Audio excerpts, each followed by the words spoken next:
Околу 60% од здравствените установи во државава веќе се дигитализирани. За сега од овој процес од објективни причини изземени се само помалите установи, главно во источниот дел од земјава. Но намерата на ресорното министерство и на Фондот за здравствено осигурување е со дигитализацијата да бидат опфатени сите здравствени установи, на што веќе интензивно се работи, обелодени денеска од Прилеп директорот на Фондот за здравствено осигурување. Не е сегдиста состојбата. Имаме многу општини каде што здравствените услуги не ги даваат општи болници, туку ги даваат здравствени домови. Таму најчесто се аналогни се уште. Значи, зборам за помалите општини на истокот.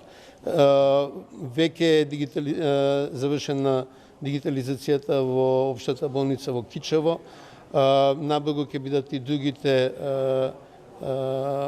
општи болници и здравствени домови каде што не е спроведен процесот на дигитализација и за рентгените и за мамографиите.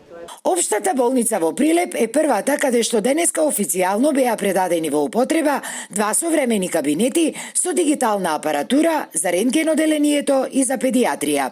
Рентгенскиот дигитален систем со безжичен пренослив детектор и маса за пациентите прилагодлива според висината е во вредност од близу 9,5 милиони денари сопствени средства на болницата.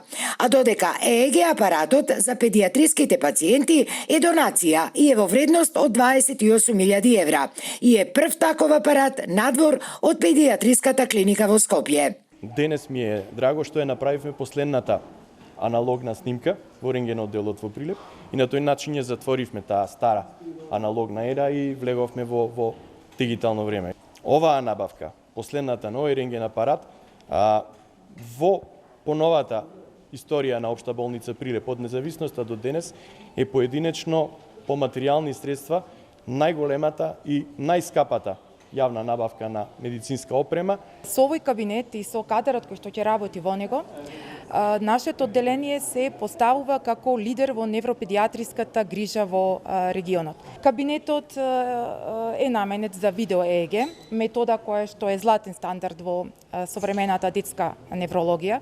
Според директорот на болницата, доктор Кире Јоноски, набавката на нови апарати, но и на стручен кадар ќе продолжи и понатаму, особено што болницата и финансиски веќе е консолидирана.